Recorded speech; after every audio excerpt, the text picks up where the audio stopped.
네, 오늘은 심방세동 시술한 이후에 부정맥의 증상이 없는데도 혈전제를 계속 복용해야 되는지를 좀 물어보시는 분들이 많아서 이 부분을 좀 말씀드리려고 하겠습니다. 그 전에 이제 심방세동 치료의 가장 기본이 뇌졸중 예방하는 것이라는 것은 누차 말씀드렸기 때문에 아마 잘 아실 거고요.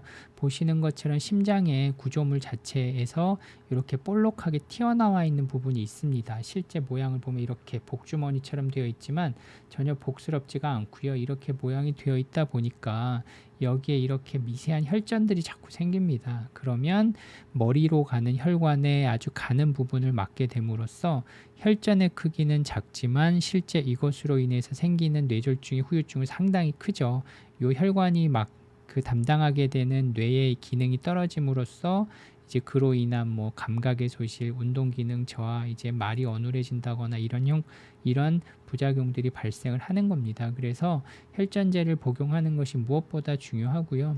혈전제의 종류는 이렇게 여러 가지 종류가 있습니다. 최근에는 이제 이렇게 노악이라고 하는 혈전제가 만들어짐으로써 예전에 이제 와파린이라고 하는 것에 비해서 부작용도 훨씬 적고요. 먹기도 편합니다. 그리고 기존에 이제 와파린이라고 하는 혈전제는 우리가 조심해야 되는 분들이 많습니다. 그래서 음식도 가려서 드셔야 되고 여러 가지 약재를 조절해서 드셔야 되는 여러 가지 불편한 점들이 있었는데 이런 여러 가지 불편한 점을 극복하고자 이제 뭐 프라닥사라든지 자렐토, 엘리퀴스, 릭시아나 이런 상품명을 가지고 있는 혈전제들이 나왔고요. 이런 것들을 복용함으로써 이제 출혈의 위험도 예전 와파린에 비해서 많이 감소했습니다. 약제 이름이 어렵긴 하지만 일반적으로 보통 노악 뭐 이렇게 부르면 대부분 또 병원 관계자분들은 아실 겁니다. 그리고 요것과 조금 다르게 이제 항혈소판제라는 것이 있는데 뭐 비슷하게 이해를 하시는 분들이 있습니다. 그래서 아스피린, 뭐 플라빅스 이런 걸 드시는 분들이 있는데 주로 이제 심근경색이나 심장 혈관에 스텐트를 넣으신 분들이 많이 복용을 같이 하고 있습니다. 그래서 이런 것들을 드시는 가장 근본적인 이유는 혈전을 막고 뇌졸중 이런 걸 예방하기 위해 드시는 겁니다. 그 전에 제가 요 한 가지만 좀 말씀을 드리겠는데요. 그 뇌졸중이 발생할 확률을 본인이 스스로 이제 계산을 하실 수가 있습니다. 그래서 심방세동이 있는 분들에서 이제 과거의 병력들이 어떤 것들이 있었는지를 곰곰이 되새기면서 이제 1점씩을 더해 나가면 이제 올 한 해 동안 1년 동안 내가 뇌졸중이 생길 위험이 얼마나 높은지를 계산할 수가 있습니다. 그래서 요것들을 이제 환자분들이 계산을 좀 해보시고요. 본인의 점수가 몇 점인지를 기억해 두셨다가 뒤에서 그 결과를 제가 좀 말씀드리겠습니다. 그래서 심부전이 있거나 고혈압이 있으면 이렇게 1점씩을 더하고요. 본인의 나이가 75세 이상이다. 그럼 2점을 더하시면 됩니다. 그리고 당뇨가 있으면 1점, 예전에 뇌경색이 있었다. 그럼 2점을 더하시면 되고요. 심근경색이나 뭐 말초혈관 질환, 그 다음에 뭐 경동맥에 혈전이 있다거나 뭐 이런 걸로 진단받으신 적이 있으면 1점을 더하시면 되고요.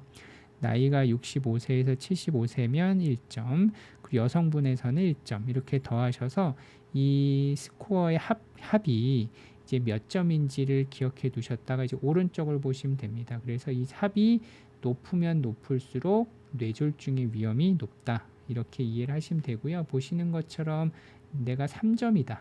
그러면 올 한 해 동안 뇌졸중이 발생할 위험이 약 3%뭐 이렇게 이해하시면 됩니다. 그리고 그 스코어링에 따라서 환자분들이 어느 그레이드에 있는지를 좀 알아두시는 게 좋고요. 예를 들어서 0점 또는 1점에 있는지 아니면 2점 이상에 있는지를 좀 기억을 해두시는 것이 좋습니다. 그래서 2점 이상인 경우에는 뇌졸중의 발생 위험이 좀 높기 때문에 반드시 혈전제를 드시는 것이 유효합니다. 그래서 뒷부분에서 말씀을 드릴 테니까 이 부분을 좀 계산을 해두시는 게 좋고요.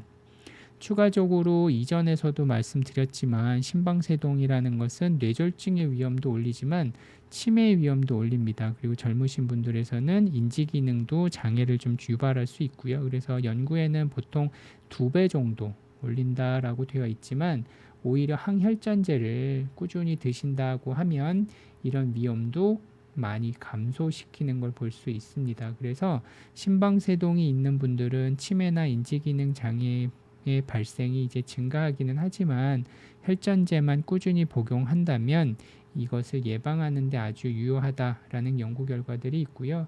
뇌졸중의 예방 효과는 앞서 여러 번 말씀드렸기 때문에 아주 중요한 건 다 아실 겁니다.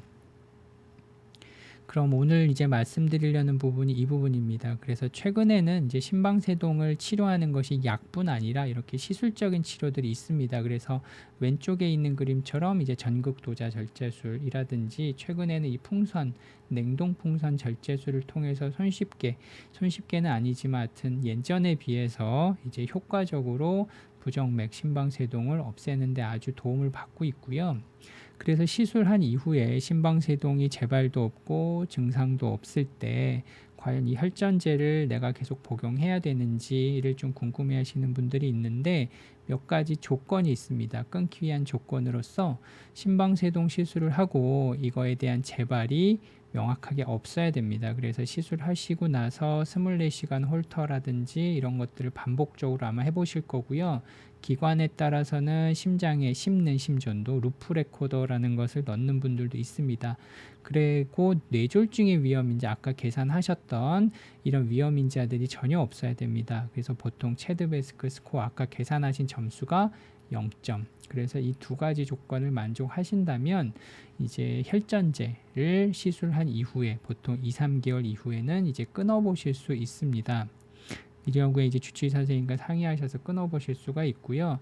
다만 이제 중간에 그레이존이라는 것이 있습니다. 그래서 뇌졸중의 위험이 아까 말씀드린 2점 이상 높다라고 하면 시술한 이후에 심방세동이 재발하였건 재발하지 않고 조절이 잘 되었건 상관없이 혈전제는 평생 복용하시는 것이 좋습니다.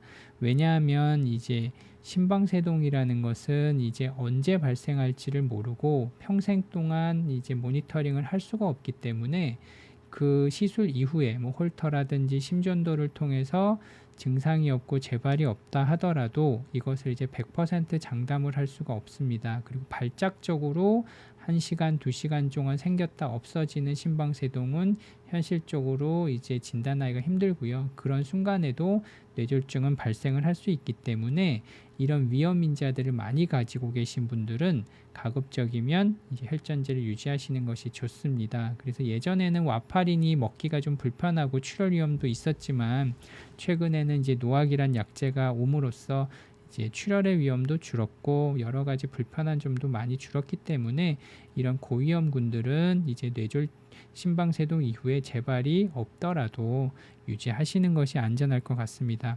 하지만 이런 그레이존이 있는데요.